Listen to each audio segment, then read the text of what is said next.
Bismillahirrahmanirrahim. Assalamualaikum warahmatullahi ta'ala barakatuh. Alhamdulillah. Alhamdulillahi rabbil alamin. Wassalatu wassalamu ala asyrafil anbiya wal mursalin wa ala alihi wa sahbihi ajma'in. Alhamdulillah.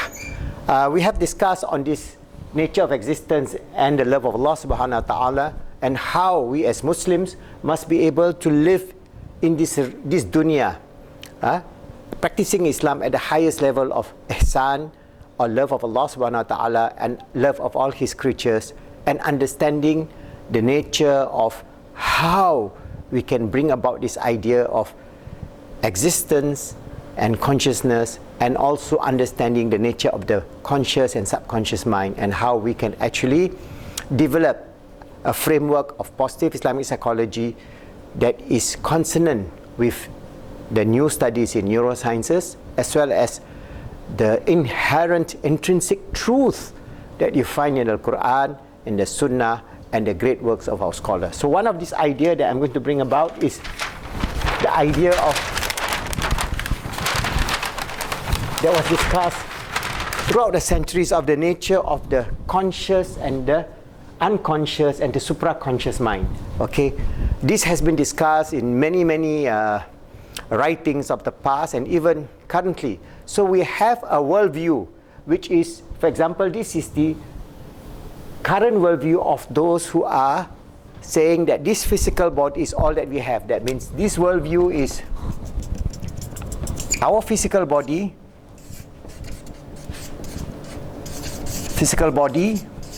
that encompasses our mind, all right, our conscious mind and the subconscious mind is all that we have. In fact, at one time, in behavioral psychology, we only have the conscious mind. The whole idea of the unconscious mind is also rejected. So we human beings are just a mechanical machine living in this physical body, and enclosed within this physical body is our mind, both conscious and subconscious or unconscious mind. Both of them are intrinsic in the neurology, in the neurons, in the cells in your brain, in the hormonal, in the neurotransmitters, and all the physiological changes that we as human beings live in this world.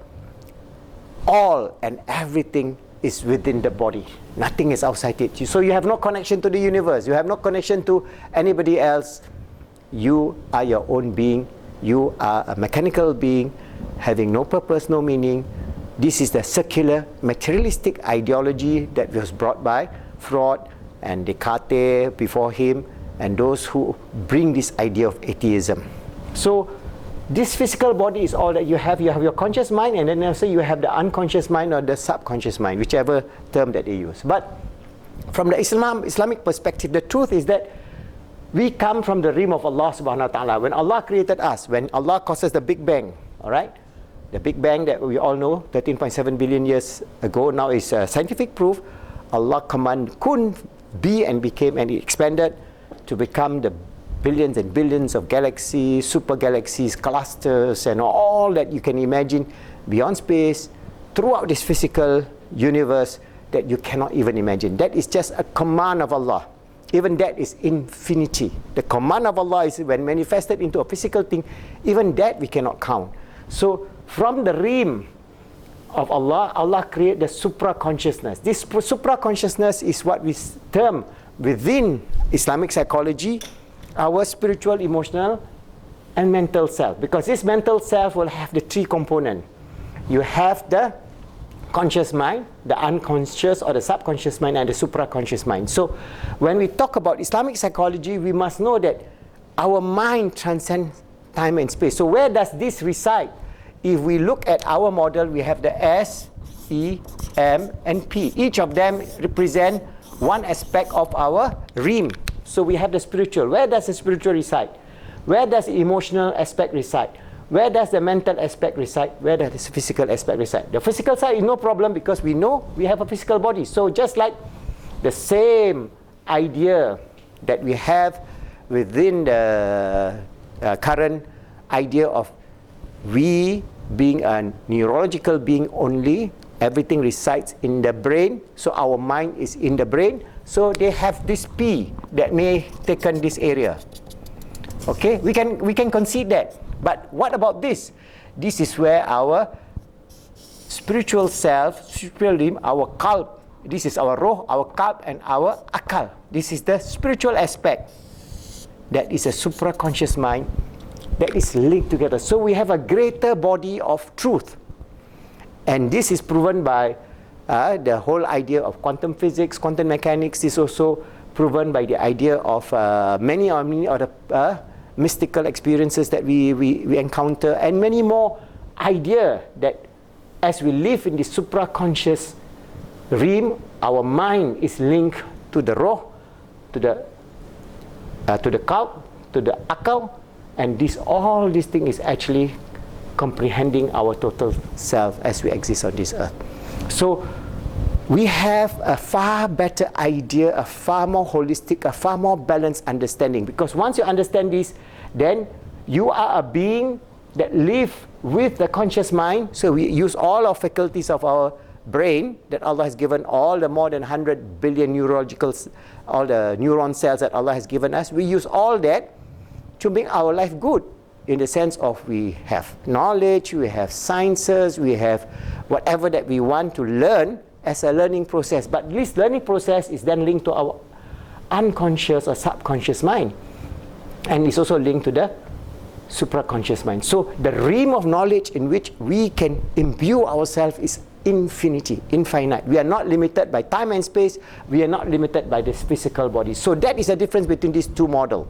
So if we are going to get into a debate, which is a better model, this is a far better model. So we have our conscious mind, we have our subconscious mind, we have our supraconscious mind linked to the realm of the Creator. When He created us, we live both within time and space, and we live outside time and space. And from that understanding, our possibilities to become achievers, the infinite possibilities to become achievers in the real sense, is so far much greater in this idea of Islamic psychology, that we should do a lot of studies, a lot of research, and how we're going to integrate this whole idea, so that we can then tell our brothers and sisters who are these atheists, who believe in only the physical body is the all thing, and all thing that you have the conscious and unconscious mind within your brain, that we transcend that, we transcend death. So we don't die in reality, because the supraconscious mind, even without the physical body, is existent, because what Allah has created will go on and on in another realm that Allah has created, because dimensionally there are many dimensions in which now quantum mechanics is trying to prove that, and they have said, okay, first there's a 4, now there's 8, maybe 7. In the Quran Allah talks about the 7.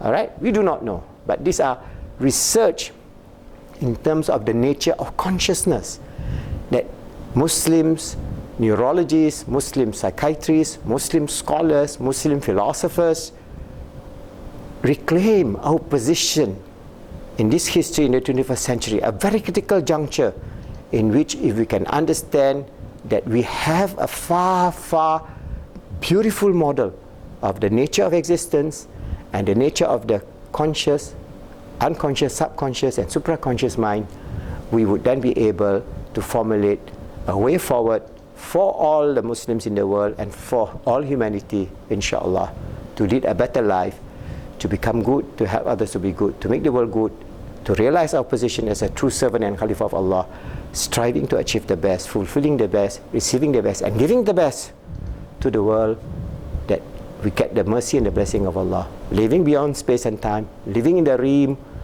which Allah has blessed us with, in the realm in which we cannot imagine or say, in the realm of Jannah, which Allah has ordained for us and for those who do good and help others to be good and make this world good, inshallah.